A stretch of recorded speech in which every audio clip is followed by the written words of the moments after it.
bỏ tập trên cửa sổ. Xin cảm ơn. Ladies and gentlemen, we will be landing shortly. Please station your seatbelt fasten. Your seatbelt are bright to roll boy in front of you. Thank you. And the pedestrian seat open. Thank you.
Giờ 40 phút chiều về địa phương, nhiệt độ bên ngoài là 33 độ C.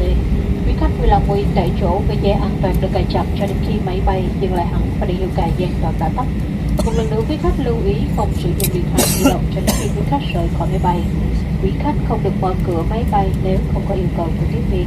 Khi mở ngăn hành lý, quý khách lưu ý tránh làm rơi và bỏ quên các hành lý bên trong. Thay mặt cho hãng hàng không quốc gia Việt Nam, thành viên Liên minh hàng